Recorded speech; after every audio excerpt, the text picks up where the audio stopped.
Welcome to Lesson 12. Today we're going to talk a little bit about color. With color, your pages come to life. There are 3 common ways to choose color, and a 4th way made available with CSS 3. These 4 ways are called RGB. This shows colors in terms of how much red, green, blue are needed to create the color. Hex codes. They are similar, except it uses hexadecimal values for red, green, and blue. Color name. There are 147 predefined color names. HSL. New in CSS 3, HSL defines color in terms of hue, saturation, and lightness.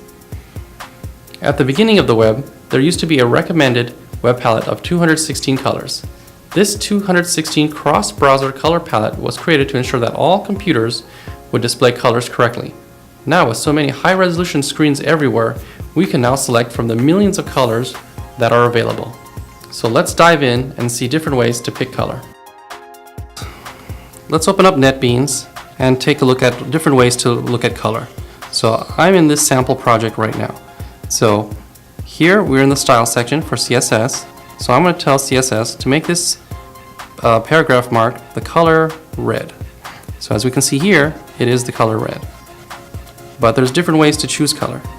And if I click on the color page, you can see there's a lot of different colors here. Let's take a look at that page. So in this example, we've told the browser to make the background color silver, and here this is a named color, color white, and we have the H1 has a background color, and this one is a hex code. Technically, these first 2, and the next 2, all define the red, green, and blue. And then we have HSL, way to select color. So the first one is the hue, then the saturation, and the lightness. Then I have this one here, which I'm going to uncomment and comment this one out. So this one is HSLA. This A stands for alpha, and alpha is transparency and is a value between 0 and 1.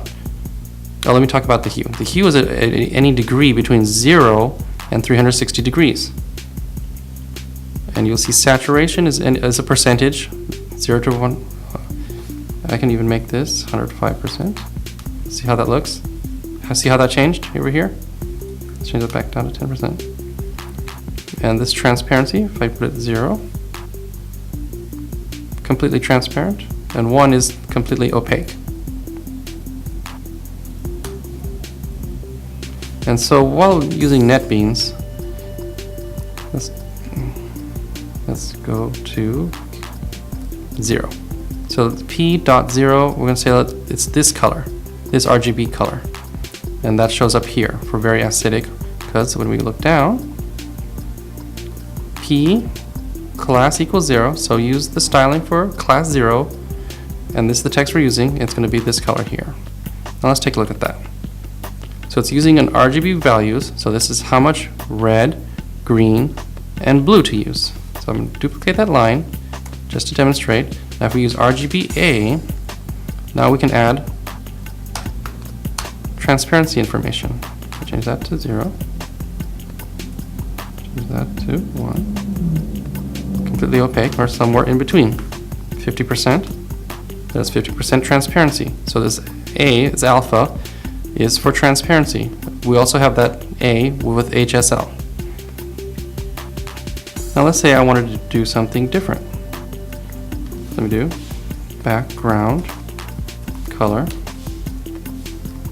If I press this one, we see all the named colors here that NetBeans offers, and these are the 140 or so predefined names. Now if we wanted a custom color, we can click color chooser, and so here we see NetBeans offers us different colors like this. We can even use this one. Add some transparency, and it gives us a preview of what the text will look like.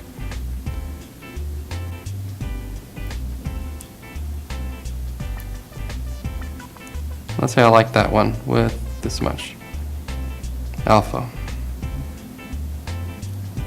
If I hit OK, NetBeans gives us the hexadecimal code. What happened? Well, we don't have to only be limited by the tools.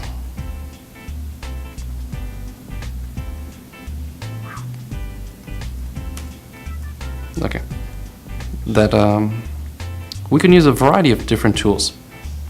So NetBeans offers those ways. I'm going to show a different IDE.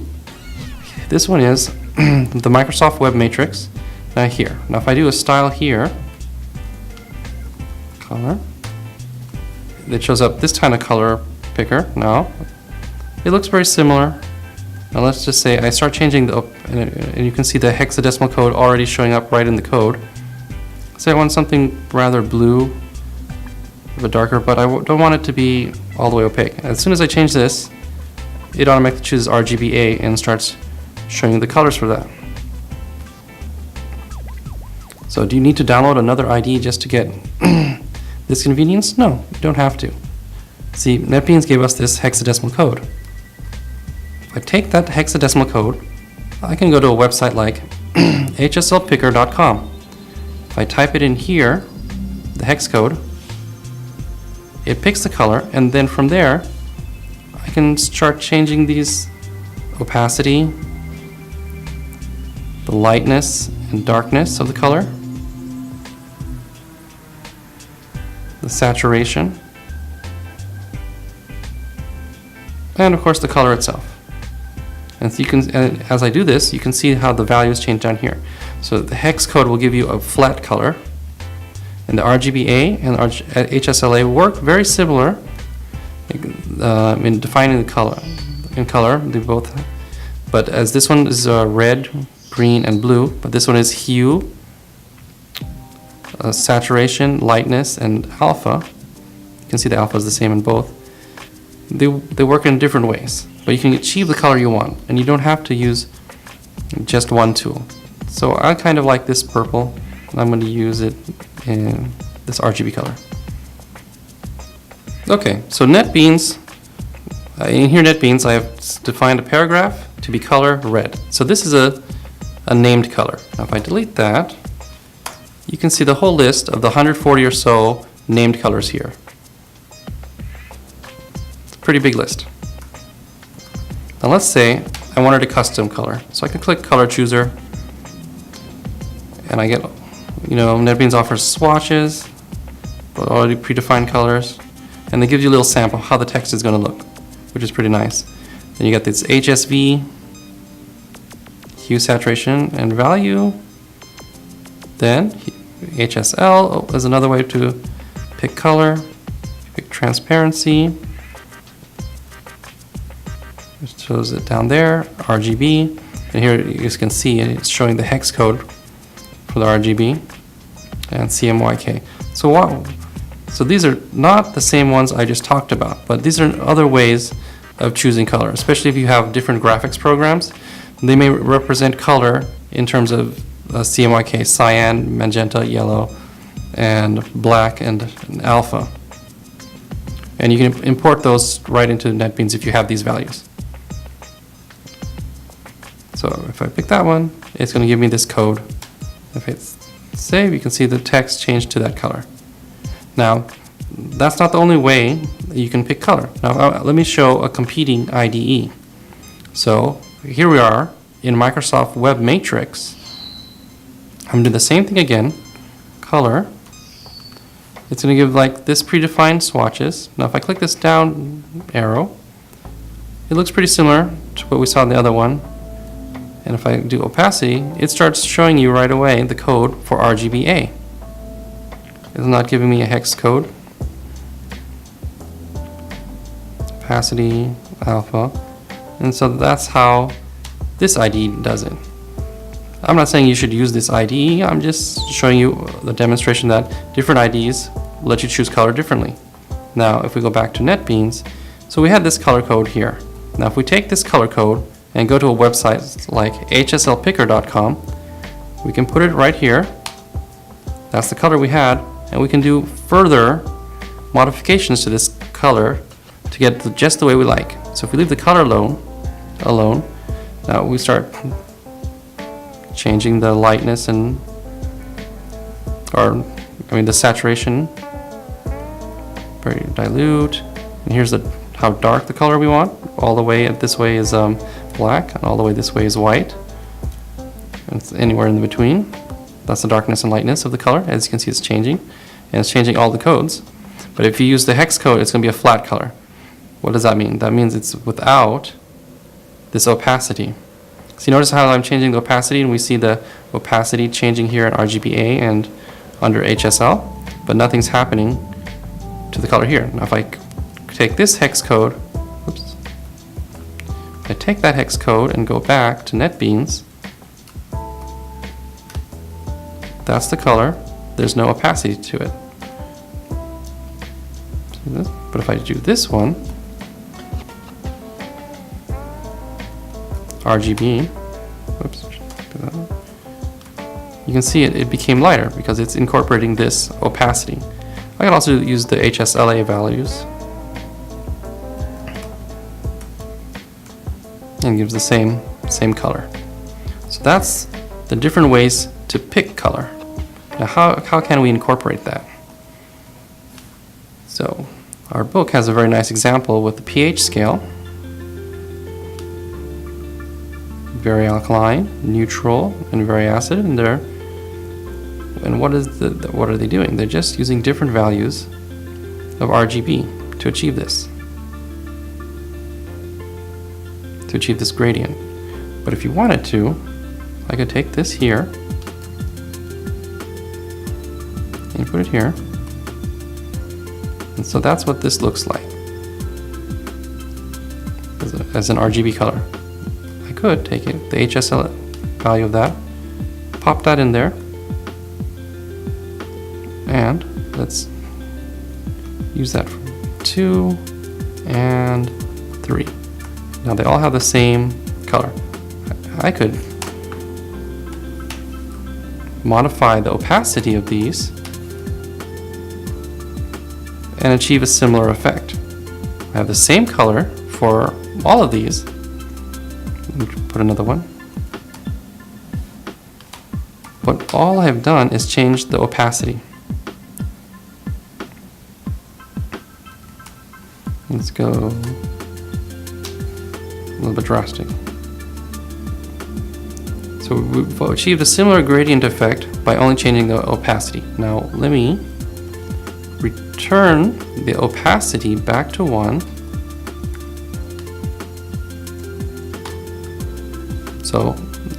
So 1 through 5 is a block of the same color. This time I'm going to change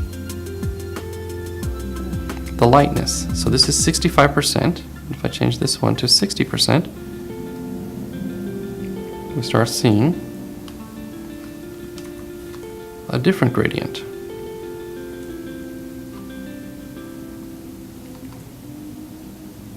Yeah, 45 should be good. 35. See, that gradient has changed. Now let's return the values. And now let's change the saturation. So we'll change this one to 80%. Not much difference. So let's go a bit higher, 70%. We start seeing something. 60%. Lighter still. Let's probably change this one to 75. That's another way to achieve the same gradient. We kept 3 variables constant and modified only 1 to create this gradient in choosing color. Alright, so now let's go back to this very, very empty page. So if I went to background, I want to give a background color. And I'm going to pick something that's slightly transparent and a little bit green. So I'm going to show the same background for this page using, oh, sorry, I should have put background. I meant body. Body's background color is going to be this.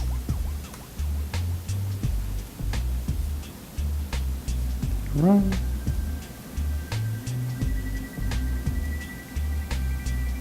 And it's not working because I forgot the hash sign, which is important. There we go. but now I'm going to include it with the opacity information. Oops.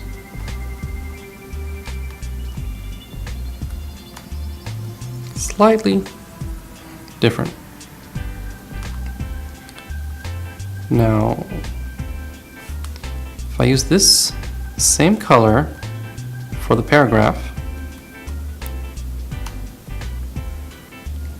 because these opacities are not, well, let me start again.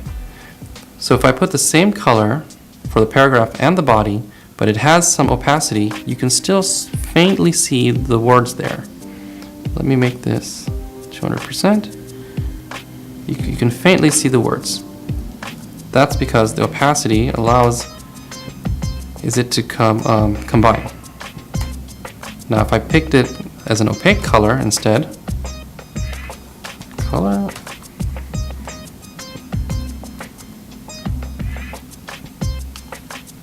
and background, color. So now this is an opaque color. We do not see the words at all, not even faintly.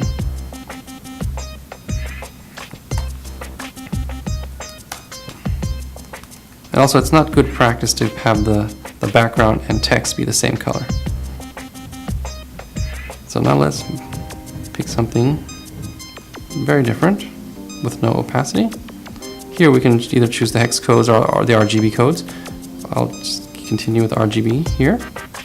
And I'll change this to be the new color for the paragraph.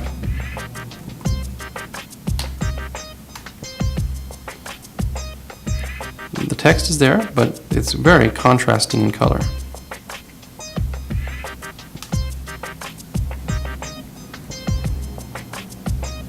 And so, these are a number of ways we use color. You can apply color to the paragraphs, the body.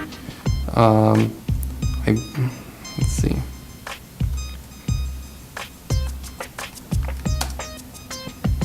You can even do a background color on links if you would like. I would like to make links very yellow, but I'm going to use the hex code. So when I do that, my link now has a background color. Thank you.